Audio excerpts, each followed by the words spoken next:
Hey there, you're watching Smarter Real Estate Weekly on Wednesdays. I'm Julie Tam, managing broker of LYN REALTY in Houston. And as you can see, the pumpkins and gourds in the last video that were lining our front stair steps outside our new home are now, they've now moved down to the T-shaped driveway. We're going to take these remaining big ones to compost at a local elementary school, so they'll be going back to the earth for good use. Which pumpkin do you think matches the size of my belly now? I'm in my third trimester of pregnancy, our second and final, yes, final child. My mom's actually taken some of the smaller pumpkins and gourds to go cook with. But today's video is about rugs, rug placement inside and outside your home. And you know, this whole series has been building my dream home, where I took you from the beginning of when we bought the lot, the planning and design and floor plan phase and the selections, and then each stage of construction all the way to the finish. Well, now it's called Living in My Dream Home. I actually came up with that title after shooting the last video, so I didn't say it in the video, but it was in the title, typed out on YouTube. And so yes, this is Living in My Dream Home, and today is all about rugs. So we'll start out outside right here, the front entryway. So I'm going to talk about rugs that are new and also rugs that we brought from our old home. Some rugs we had help from our designer, our interior designer and decorator on, and then some of them we just picked out on our own because you know what? We have pretty good design sense, and we've also learned a few things along the way. This one we got online. It was, a decent price.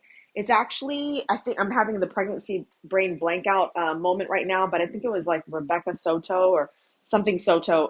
I feel terrible for botching her name, from HGTV fame. You know what's interesting about buying rugs online though? So I'm gonna also teach you a few lessons along the way. This is really a great video for learning about all different aspects of rugs. This rug online did not look like it had so much contrast with the black and white alternating kind of abstract stripe pattern. It looked much more like gray and white, so there wouldn't be so much contrast. So when it came out, I actually was kind of like, I don't really like it. I was looking for something a little bit more subtle, and this wasn't. There was a lot of contrast here. However, the first season we celebrated here, the first holiday was Halloween. And the black and white really did work with the Halloween decorations. And then even now that Halloween is over and we transitioned to fall, and then also now in the middle of transitioning to Christmas, it does still work because our house is black and white, right? You've got the black trim, the white stucco, and so it really does pull the colors together. And we asked our designer when she showed up, what do you think? And she was like, I think it's fine. It looks good. So, okay, we got the green light and we're keeping the rug. Let's go inside. So you will start to see some Christmas decorations that are partially put up. There are still boxes of things out because we're in the process of doing that. So this is not a showcase video. It's very much still a working home in the middle of unpacking and organizing. This is our foyer. This is the entry rug, okay? The double doors are about 6 feet wide. This rug is just under 6 feet. It's actually a little bit of a different size. It's like 3 something feet by 5 something feet. A typical standard rug size would be 4 by 6. So the 4 would come out, a few inches more than this one, or several inches more. And then the width would be the full width of the double doors. But this works too, because basically what you want is that someone can wipe their feet outside, and then they step into your home and they wipe their feet again. We are an Asian home, and we wear slippers or barefoot or socks in the home. We do not wear shoes in our home from outside, and so whenever guests come, they take their shoes off either here or they sit down on the bench and remove their shoes here. And so yes, the way that we selected this rug was that this was actually one of 3 rugs in the home that we selected in-home. So there is a local store in Houston that's a nice rug store. They sell things that are somewhat affordable up to like high end. And we were looking for things that were not super high end. Number one, because I got tired of spending money on this home. Number 2, we have 1 child and a second one on the way, and we have guests. Our current, our first child, very clean. We really haven't had a lot of issues with like scuffs and spills and things like that. He's like me, thank God. We don't know what the next one's going to be like.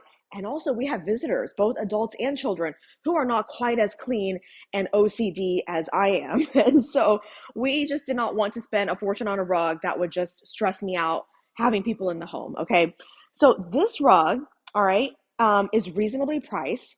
It retails at several $100s, so under $1,000. And, we got a discount through our designer because they, use this rug store. So the guys actually brought in several rugs and laid them out in the space for us to choose from, which is really a dream. In most cases, and in all my past experiences, we've gone into the store and looked at the rugs in the showroom, the lighting in their space, not in ours, and also without our furniture and colors to judge by. So you're just kind of like looking and hoping that you pick the right rug. So this was a great experience, great concierge service. And what we picked was a rug that kind of blends in some of the blue and gray tones that we see in our home. Okay. I don't have the study lights on because we're not going into spaces where there's no rugs, since we're just talking about rugs today. But you can see even on from the door all the way to the built-ins, this kind of grayish blue color. And so this really lends itself well. It's a simpler rug. It is more subtle. There's not a very defined pattern. It's a bit abstract. There's sort of a gradient of color going through. And so it's a really nice looking rug. And it was my favorite as well as the rug salesperson's favorite. And so I thought that, you know what, independently, we thought those things and came up with that conclusion. And so this was the way to go. When you're looking at rugs, you also have to look at whether the rug is like hand loomed, which tends to be more expensive, versus if it's machine made in a factory, that's going to be, more mass produced and then less expensive. The material also matters, whether it's wool or how soft it is. This being a front door rug, it doesn't need to be that soft. People are going to stand here for just a few seconds, wipe their feet off. It just needs to be durable. It can be rough. We're not going to be standing here with bare feet enjoying the plush rug underfoot. Okay, and then if I can bend over, ooh, I have a very large baby. You can see the rug pad. Okay, they sold this too and put underneath. The rug pad is just enough to where the rug isn't going to slip and cause people to fall down, but it's not super plush. It's a rather thin rug pad because we don't need it to be super plush because, again, we're not spending a lot of time there. Dining room. Here's where you'll sit down and spend a little bit more time with the rug under you, but still not as much time as I would spend, say, in the living room. So if I take my shoes off and feel it, this is a little bit more plush than the Foyer rug. And so you will see the rug pad underneath this one being a little bit different. It's actually still a little bit firm, but this material itself feels pretty nice. It's decently soft, not the softest, but again, you're not hanging out for a long time in the dining room where you want that softness under your feet. And you're also not sitting, on the rug to want to feel the softness under your booty. So this rug, the pattern and the colors, again, really tie in nicely with the colors in the room. It doesn't compete strongly against the custom drapes that we have, which this is a very artistic, nice piece that really, kind of pulls the room together. These abstract trees and this whole motif, right? I didn't want a rug down here that was super busy. The one that they brought to put down that was a full size one like this one, which I don't remember the exact size of this. This might be like a 10 by 12, 9 by 12, something like that. It's a larger rug, or maybe even 11 by, I don't know, whatever. So the first rug they put down was rather busy in pattern. It looked nice, but I thought that it really drew your eyes to the rug and you missed the drapes, and that was secondary. I wanted the drapes to really draw the attention, the beautiful light, just the whole furniture motif, and then the rug would just enhance it even more. The other thing is when you see a sample piece, there's a big difference. Like when they give you a sample piece, they could give you a piece that cuts out there's this part, and then you think, oh, there's a lot of white space, a little bit of pattern. Or they could give you a piece that has this part where there's a lot more pattern and less white. And so when you are judging it, you might think, I don't really like this. This looks busy. Or I like this because this doesn't look so busy. But then when you actually magnify it and multiply it out to this size, it's going to look very different. So with the rug piece that they brought, we saw that, the pattern, we could feel the texture for what it was. But then on the back, there was a picture showing, okay, if we blew up the rug to the full size, this is the full series of patterns and what it would look like. So that's very important to keep in mind. Okay, let's make our way through to the kitchen. And while we do that, I do want to mention a disclaimer for all my videos. I am a licensed in Texas professional real estate broker. I am not an interior designer. I'm not an architect. I'm not a builder. So my expertise in those areas is limited based on my experience in real estate itself, having been in all sorts of different homes from low to high end, and then our own personal building experience. So take this for what I've learned from designers and from my own research online and just from my own personal taste. This is the type of advice I would give my clients. But again, I'm not a professional interior designer or decorator. Okay, this rug is not new. This rug we have had actually for a long time, probably a good I don't know, 13 years or so. We got this when we were living in Dallas, in fact, somewhere between 2008 and 2010. So 13 to 15 years old. It's one of those nice, really nice cushiony, like memory foam rugs. And so it just helps if you're standing in front of the sink, washing produce or dishes, standing for a little while, and just to have this underfoot. Now, a lot of high-end homes like to do a runner in the kitchen like this between the island and the rest of the countertop. So you would have something kind of long, extending maybe all the way to in front of your range, to the dishwasher area. So a nice thin runner that just has a nice design, right? Like a typical Oriental rug or something abstract. We opted not to do that just because, we already had this one. And again, we just didn't feel like spending more money. So that's what we did. But either way works. This is also a really old rug. This is like decades old, okay? We're talking like, I don't know, 20, 30 years old. It's a rug that came from my mom. And we didn't really feel like, again, buying a brand new rug. It's something that we already had. And we're like, we got to use it somewhere. I like to use things that we have. So we just put it in a really not too prominent location. It's just right inside the door from the breakfast to the back. And it works. It's a subtle color. It doesn't, do much. And it's totally fine. Okay, let's go to the mudroom. Same thing here. A decades old rug that has moved with me to multiple homes. But again, this is just a stop off point for us as a family when we come in from the garage and when we're coming home. And actually, we don't even have a rug pad, so it does slide around a little bit. But that's just another expense. So it works. We don't trip and fall on this. And so, yeah, this is a Lacoste rug, and it's just to wipe our feet. Another option would have been to put a nice runner, which is what some designers and folks like to do in the mudroom, right in between here. But the problem is, because the built-ins stick out, if you come in and then the runner is just the width of this hallway area, it doesn't go all the way to the door. So the first step someone takes in, their dirty shoes are already on the wood floor instead of onto the rug. And so we were like, that doesn't work so well for our needs. So who cares? I mean, nobody's spending that much time in the mudroom, analyzing and appreciating the aesthetics. All right, this rug. Wow, this is a soft rug. Oh, it feels so nice. The material, the texture in terms of when you sweep your hand across, the smoothness. Wow, it's extremely challenging to do these videos while pregnant if you're trying to get down on the floor. But yes, look at the pad underneath. Oops, sorry. This is nice and thick. It really adds to the thickness and the softness of this rug. And it's important because, as you can see, we have a child and another one to come who can be playing on this area and enjoying. Now I've got like rug fibers on my pants. See, there you go. It's been vacuumed too, but that's what happens with certain rugs. So yes, we have the softness for that. We want to be able to sit down, get down on our knees. And this is approximately a 9x12, give or take. And you see what it does? It actually goes underneath these two chairs and this side table. It goes under a little bit more than half the depth of this sofa, less than half the depth of this sofa, just because of the way that things are arranged. That's kind of how the spacing and the sizing worked out. The colors in here with the blues and the kind of neutral and gold tones also really nicely bring in the blues and the neutrals and the golds that you see throughout our home. You can see baby stuff. We've had a baby shower that our church friends threw for us, and gifts stacked up.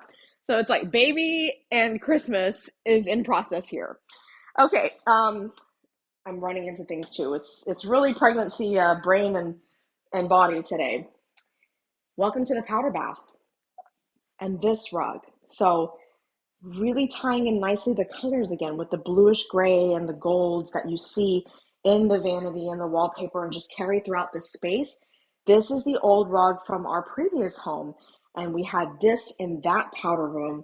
This was actually purchased from a high-end furniture store, but we got it on discount, and there's just like strips of rug pad, not the full rug pad, because that works in and of itself. You're not going to slip and fall like the rug.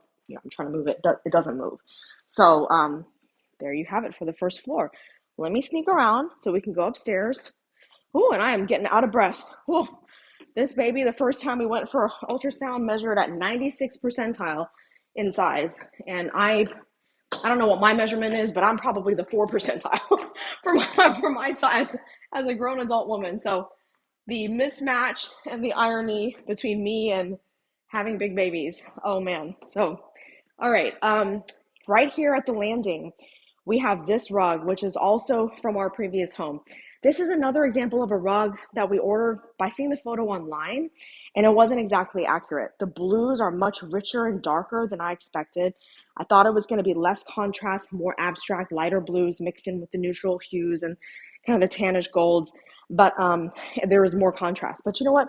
It's kind of okay because some people really like bold colors.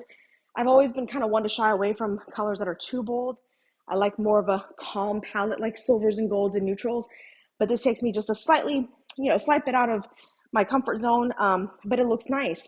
And this used to be in the foyer or the entryway of our old home, and now it's here, and it works. And we actually had a chair here that we temporarily moved into our son Shay's room, but typically you would have a chair sitting right here, back this way. You got, your 1 foot here, 1 foot here, and 1 foot here, 1 foot here. So just right here, kind of straddling the rug.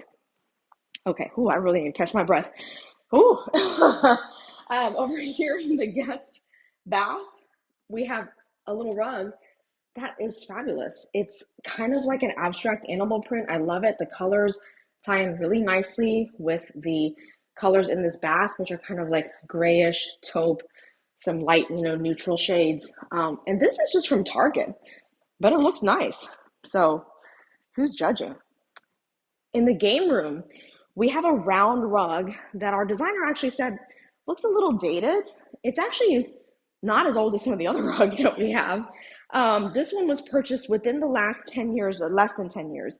And it was actually, I think, from Ballard Designs, which they have a catalog, and I think they have some in-person brick and mortar stores. But I just thought, I like this rug. We can find a purpose for it. It doesn't need to be a design element. So here it sits as somewhere where our weights, free weights, and also musical instruments. My husband's saxophone, my old keyboard, and then the subwoofer. Is that what it's called? Yeah. Because I'm like, we have a Bose subwoofer, and then we have that. But anyway, that's the built-in one for our AV system. And so, yeah, that rug just kind of sits there, and it serves a more functional purpose, but it's still a cute rug. It's not an ugly rug by any means. Our game room is still a work in progress. It's actually supposed to be more of an exercise and music room. Okay, let's go into baby boy's room. So this rug was a high-end rug that we bought at a high-end local rug store that sat in our living room in the old home. You might have remembered seeing it actually. It's got nice abstract grays and whites. Really my favorite style of rug is this kind of abstract style of rug. And so we decided because of the size, it didn't really work anywhere in particular except for this room. And the way that you place the bed on it, this is a full-size bed or a regular bed, is that it overlaps. So the rug comes up about to the 2/3 mark, roughly, and the bed sits on it. And this rug has a really nice soft texture as well. It also came with a rug pad, so you can see that underneath. And, I really hope the baby doesn't poop or pee on it because it's a really nice rug. But it matches really nicely with the silvers and the lighter color palette in this room. Okay, so when you head into the kids' bathroom, the boys' bath, you will see some nice nautical style rugs. The blue and white motif here. And so I thought these were really cute. It's a bathroom, it's nautical, they're boys. The colors with the blues it goes with their bluish color cabinets. And so they've got one in front of each vanity plus one right outside the tub and shower. But one lesson we learned and did not think about ahead of time is the doors. They sit pretty low. We don't have really high gaps under the doors. So watch what happens. So annoying. It hits. So you have to either shove it out of the way a little bit or fold up a corner if you're going to shut this door, which, if the boys are bathing here and we have visitors, they will want to shut the door. But obviously with just our family, we don't have to shut that door. And so therefore we can avoid that little bit of a annoyance with that rug. But yes, definitely want to keep in mind how low your doors are. Okay, in rooms like this one, we only have 2 rooms in our house that have carpet, one being our owner's suite and the other one being Shay's room. And so you don't need rugs when there's carpet. And we'll finish off right here in the owner's bath. This rug set is from Pottery Barn. So we have a little bit of a wider one to go across the shower, the glass door, kind of the width of it. And then we have smaller ones that go in front of each vanity, the his and hers, and matching set, this longer runner going in front of the tub. And we've got this bamboo or teak, I forgot what material this is, a bench for a towel to be draped over, to be placed right in front of the bathtub. So gives it a really nice touch. And the color of the rug doesn't compete with anything. This is a spa bath. This is the kind of look that we were going for and the kind of feel, just very serene, some whites and some tans and golds. And the same thing you can see through the tile flooring, on the tile wall of the shower, and then the rugs just really blend in and don't draw attention to themselves. They are plain, basic. We don't like the ones with the rubber bottoms. I guess, I don't know, we tend to like the ones that are just soft on both sides. The rubber bottoms are okay. Obviously they can help with the whole non-slip thing. But yeah, these are great too. So there you have it, rug placement in a home. So go have fun, shop in person in the store, or in home is obviously going to give you the most accurate in terms of lighting and colors and the way the patterns really look. Online, it's going to be a little bit of hit or miss. You might need to return something if you're not too happy, or you can just live with it. Okay. If you guys have any comments or questions or ideas for future videos, please don't hesitate to message me or write a comment. And I thank you for watching Smarter Real Estate weekly on Wednesdays. If you like this video, then please click like for me and then subscribe so you don't miss an episode where I arm you and stumble upon my words, since I have pregnancy brain, but where I arm you with practical strategies to be a smarter buyer, seller, tenant, or landlord, and take you along on my real estate adventures. Have a great week and a happy holiday season. I'll see you next time.